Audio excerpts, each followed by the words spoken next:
The noon sun of Oklahoma in 1944 burned through the air like molten brass. The camp stood still rows of wire fences, pale dust swirling around the boots of men who once marched under eagles and banners. And then it came, the sound that broke the silence. Pop. A sharp metallic crack that echoed across the compound like a gunshot. Heads turned. A lid flipped open. The Americans called it lunch. Vienna sausages, 6 small pieces of meat and brine, sealed in a tin no larger than a soldier's palm. To the German officer standing nearby, it was comedy. Captain Dieter Weiss, once of the Afrika Korps, lifted his chin and let out a dry laugh. Meat in a can. He muttered to the man beside him, "That's not food, that's surrender." His words carried a bitterness meant to sound like pride. Others joined in snickering, shaking their heads, crossing arms as though the laughter could still hold the shape of an empire. Across the yard, the American guard said nothing. Private James Kelly, barely 21, had opened that can himself. He set it down beside a hunk of bread, straightened his posture, and waited.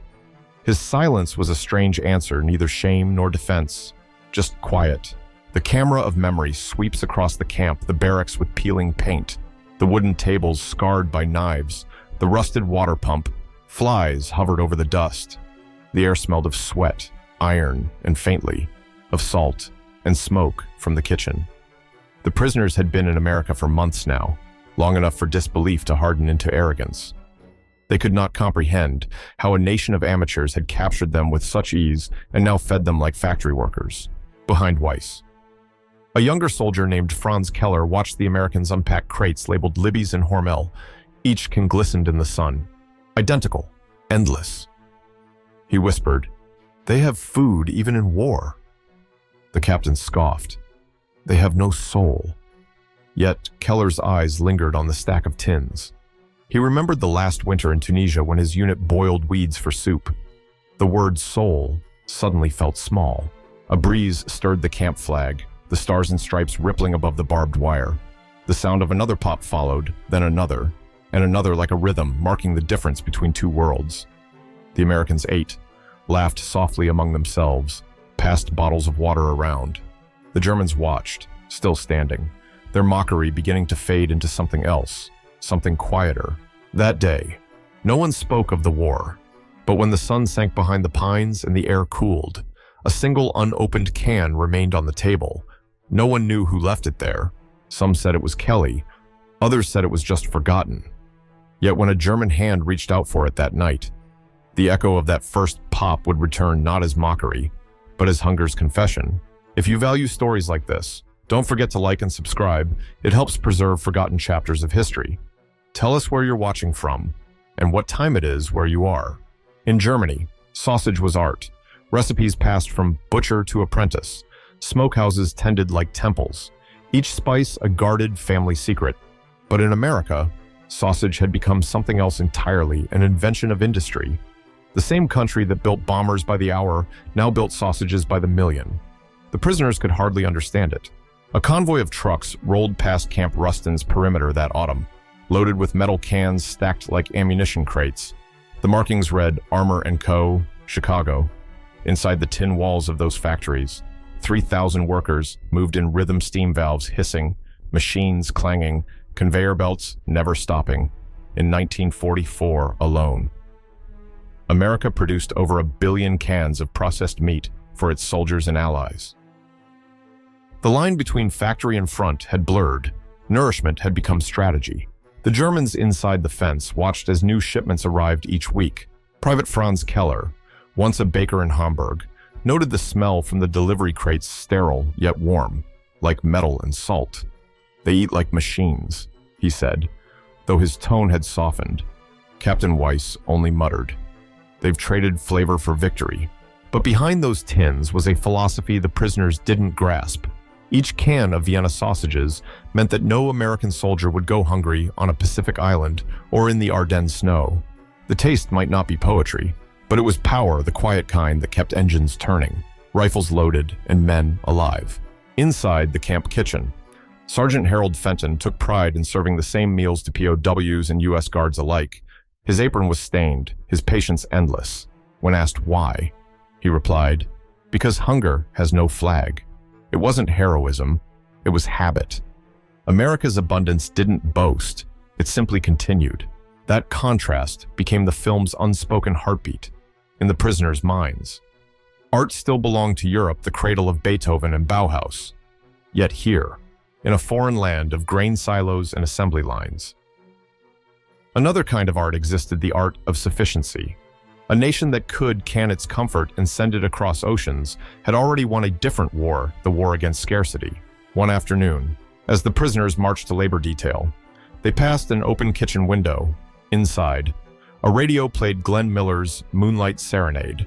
Steam from boiling tins rose like a fog, curling into the sunlight. For a brief moment, even Weiss stopped walking. "They make music," he murmured, "while boiling food." Keller smiled faintly. Maybe that's why they never lose. That night, the camp lights flickered against the horizon, powered by the same factories that filled those cans. The laughter from the day before no longer sounded triumphant. It had turned thin, uncertain, somewhere between pride and fatigue. A question lingered among them. One, the audience might ask. Two, what endures longer in war, the pursuit of perfection or the will to feed every mouth? The rain came softly that night, tapping on tin roofs and dripping through cracks in the barracks. The air smelled of mud and rust. Hunger moved quietly through the sleeping rows like an invisible wind. In the far corner, Franz Keller lay awake, staring at the ceiling where candlelight trembled on the boards. His stomach groaned in protest, a sound he tried to stifle under his blanket. Outside, near the kitchen shed, something glimmered in the weak moonlight, a forgotten can. Vienna sausages, the label smudged by rain, edges of the metal dull and cold. Keller hesitated, then slipped out barefoot. His breath turned white in the air as he crouched beside it. The camp was silent except for the patter of rain and the far-off hum of a generator. He pressed his thumb under the rim and pried. Pop!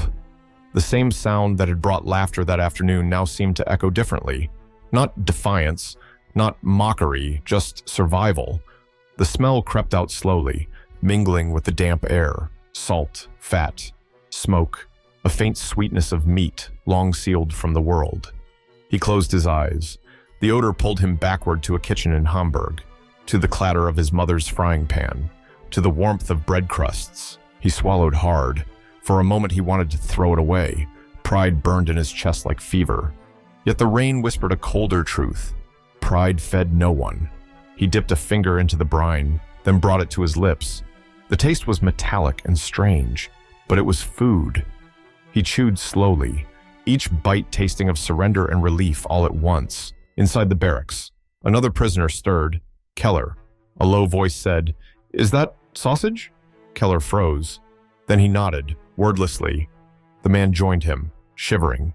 They ate in silence, passing the can back and forth beneath the eaves as the rain grew heavier. No one spoke of rank, of orders, or of the Reich. Only the sound of chewing filled the space between them, small, human, undeniable. When they finished, Keller wiped the rim of the can clean with his sleeve and set it beside the door. The rain washed it slowly, leaving it gleaming under the gray sky. He stood for a long time, watching it glint. He didn't know why his chest felt lighter. Inside his cot, later, he whispered to himself, maybe hunger is just the body remembering it's alive. He closed his eyes, hearing once more the quiet rain and that single pop from the tin. It no longer sounded like defeat. It sounded like truth. Morning broke pale and cold over the Oklahoma camp. Steam rose from puddles, and a faint smell of coffee drifted from the kitchen. The prisoners filed into the mess area with the same slow rhythm as every day faces hollow. Uniforms faded, pride tucked somewhere between habit and fatigue. Private Miller, the American cook, wiped his hands on a flour-stained apron. He was a farm boy from Iowa who had never traveled farther than Des Moines before the war. His mornings began before dawn, stirring oatmeal for hundreds and cracking open crates of canned goods. To him, food wasn't politics. It was duty. When he stepped outside with the breakfast rations, he noticed two German prisoners sitting apart, eyes fixed on an empty tin resting between them. They didn't look up. Miller recognized one of them, Keller, the quiet one who sometimes helped scrub the pots. The other man's hands were trembling slightly, as if he hadn't eaten properly in days. The cook understood without asking. He didn't say a word. He simply placed a new can of Vienna sausages on the table, next to their old one, and said quietly, "Warm it first." Then he walked away. The prisoners didn't move at first. They stared at the can as if it were something sacred and foreign. The rain had stopped, and sunlight slipped through the cracks of the wooden wall, landing softly on the label. No guards shouted. No orders came. Just silence and the faint hiss of the kitchen stove behind them. Later, Keller took the can, opened it carefully, and followed the cook's advice. He set it on the stove's edge, letting the metal heat slowly. The smell filled the air salty, smoky, warm around him. Other prisoners turned their heads. The scent stirred something in them that no speech could reach. One murmured, "That smells like home." Private Miller stood outside, leaning against the doorframe, watching through the window. He saw them eat. He saw them divide the sausages without quarrel, each man taking his share with quiet care. And he smiled, not proudly, but knowingly, as if the world had just made a small correction. That single moment, unnoticed by the officers or the reports, carried more weight than a dozen lectures on democracy. The Americans didn't convert with words, they did it through coffee poured evenly, bread sliced without bias, and cans shared without judgment. By midday, the barracks hummed with subdued energy. Someone whistled faintly, out of habit more than joy. Miller went back to his work, stirring another pot.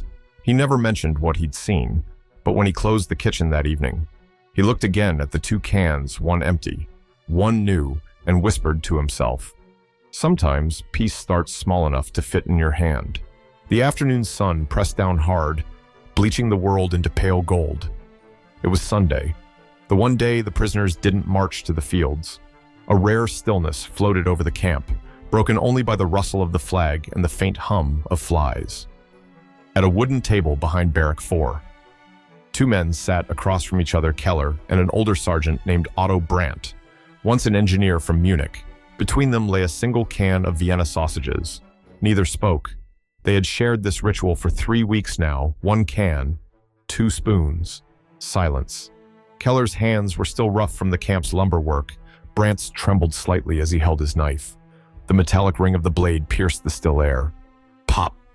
The lid came off cleanly this time, The smell rose brine, salt, faintly sweet pork.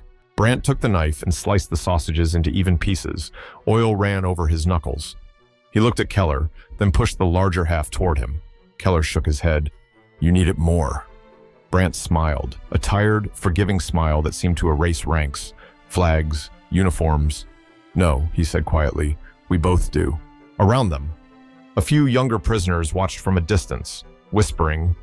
The sight was strangely unsettling, 2 men sharing what once was a symbol of humiliation. The Americans passing nearby didn't interfere.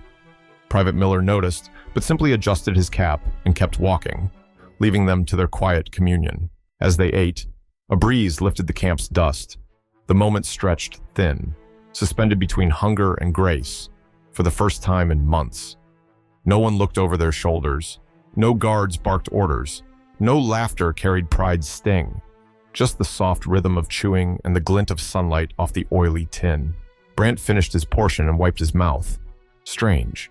He murmured, "I never liked this food, but today, it tastes honest." Keller nodded slowly. Maybe hunger cleans the tongue. They both laughed softly and exhausted. Human laugh, the kind that releases years of weight. Then came the question that hung in the air, unspoken, yet shared between them and the audience, watching across time. If it were you, would you have shared it too? Would pride have won? Or hunger? Or something deeper? An understanding that survival sometimes begins with giving, not taking. The can sat empty now, its inner walls gleaming like a mirror in its reflection. 2 faces appeared, one young, one old, both changed. Keller turned it upside down, letting the last drops of oil fall onto the dust.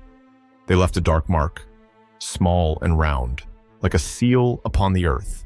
When the evening whistle blew, both men rose quietly. Neither took the can. They left it on the table, half buried in light, as if to say this is where pride ended. and people began again. Night settled softly over Camp Ruston.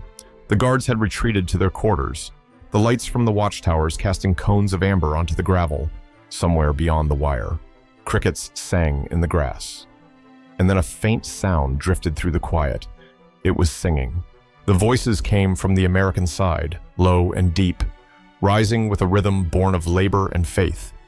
It was the black work crew from Shreveport, the men who handled the camp's supply trucks and laundry. Their songs swing low. Sweet Chariot moved through the darkness like smoke.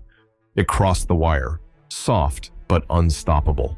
Inside Barrack 4, Keller stirred awake. He listened, at first uncertain, then sat up.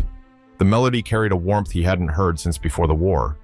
Brant, half asleep, mumbled, "What is that?" Keller didn't answer. He simply leaned against the wall and closed his eyes. The song was slow, filled with yearning and strange peace. A few prisoners grumbled, "Turn it off," but others stayed silent. Slowly, one man began to hum along, off-key but sincere. The music didn't care for language or sides. It wrapped itself around the camp like an invisible blanket. Private Miller, standing guard near the kitchen, watched through the wire. He saw something remarkable. The prisoners gathered near the fence, their faces softened by the faint glow of lanterns. On the other side, the black workers kept singing, unaware of the effect they had. Their harmony wasn't for politics or pity. It was just a rhythm to keep the night alive, Keller whispered. "They sing even when they're not free," Brant replied. "Maybe that's how they stay human." The wind carried their words away, blending them with the last note of the song. When silence returned, it wasn't empty. It was full of something unspoken, something almost sacred. For a long time, no one moved. Then one prisoner began to tap a rhythm on his knee. Another joined. Soon, faint humming rose again, not the German marches of their past, but a new, uncertain tune born of that night's quiet grace. The next morning, one of the American guards found a note tucked through the fence, written in neat, careful German handwriting. It read, "Your song made the night shorter. No name signed it. No signature was needed. Sometimes, history records wars in numbers and names, but peace often begins in moments like this, a song carried over wire, a tune stronger than hatred." And for those listening now, ask yourself, can compassion survive when ideology collapses? When you have nothing left but another's voice in the dark, would you listen or turn away? As dawn came, the camp stirred again, ordinary as before, but from that morning on, whenever Swing Low played on the radio, at least a few men behind that fence hummed quietly along. Spring of 1945 arrived like a sigh. Across the Atlantic, Germany crumbled. In the camps of America, the prisoners followed the news on bulletin boards, their faces pale under the morning light. The arrogance that once filled the air had thinned to exhaustion, to waiting, at Camp Ruston. Keller and Brant now worked in the carpentry shed, building crates for Red Cross supplies. They no longer spoke of the Reich, only of weather, wood, and letters that never came. One afternoon, the Americans announced that the war was over. No trumpets, no shouting, just a single voice reading the words from a sheet of paper. Germany has surrendered. The sound hung still, as if the world itself didn't believe it. Then came silence, vast and heavy, deeper than any before. That evening, as the sun dropped behind the trees, a small ceremony took place by the mess hall. Sergeant Fenton called for all remaining rations to be distributed evenly, one final act before transfer orders arrived. The men stood in lines, helmets off, hands behind their backs. Then, as if repeating an old ritual, Private Miller carried out the last crate of Vienna sausages. He opened it and handed out the cans, one by one.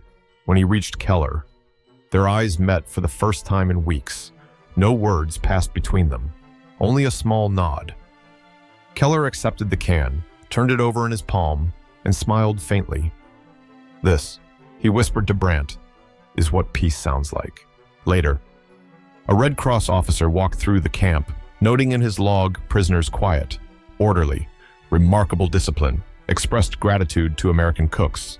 He didn't see the full picture how a few men sat together in the dusk, heating their sausages over small fires, sharing what might be their last meal in captivity. The smell of salt and smoke drifted across the wire, blending with the evening air. As night fell, Keller placed his empty can beside the camp flagpole. Others followed, setting their tins down in a row, their silver bodies catching the faint moonlight. No speeches, no applause, just a rustle of grass and the soft creak of the fence in the wind. Years later, in Berlin, 1954, an old man would open a can of Vienna sausages in his small apartment. His granddaughter, curious, would ask, "Opa, why do you still eat that?" He would chuckle and answer, "Because once, when I was not free, it reminded me how to share, back in America."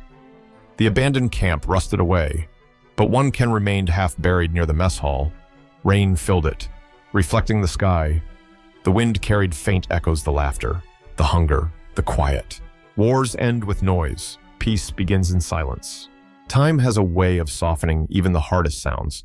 The pop of that first can, once mocked, became an echo that traveled far beyond the fences of Oklahoma. What began as a symbol of defeat turned, slowly, into a language of survival and finally, of understanding. The story of those German prisoners was never written in grand speeches or parades. It was written in the quiet gestures of ordinary men, in the warmth of food shared between enemies, in the dignity of labor done side by side. After the war, many of those who had laughed at the American way of life returned home to a land of ruins. They rebuilt with new hands and quieter hearts. Some of them later wrote letters to their former captors, letters filled not with gratitude for mercy, but with something deeper recognition. They had seen what power looked like when it wasn't dressed in uniforms or shouted through megaphones. It looked like a cook offering food without judgment, a worker singing in the night, a guard who didn't hate. The Vienna sausage was never just food. It was proof that even the smallest act of decency could pierce the armor of ideology. The camp itself, made of wood, wire, and dust, became a place where human beings unlearned hate one meal at a time. The Americans had no script for re-education. They simply lived the evidence of abundance and fairness. And for men who had been raised on hierarchy and obedience, that quiet equality was more subversive than any lecture. Years later, when the same prisoners stood in rebuilt cities and heard the distant hum of factory machines, some of them would remember those American assembly lines, the relentless rhythm that produced not just weapons, but also food for strangers. They would remember the smell of salt and smoke, the way the can warmed in their hands, the sound of a song crossing the fence. Peace does not arrive in triumph. It begins in the pause between hunger and compassion, in the moment one man decides to share. Somewhere in that silence, history changes direction.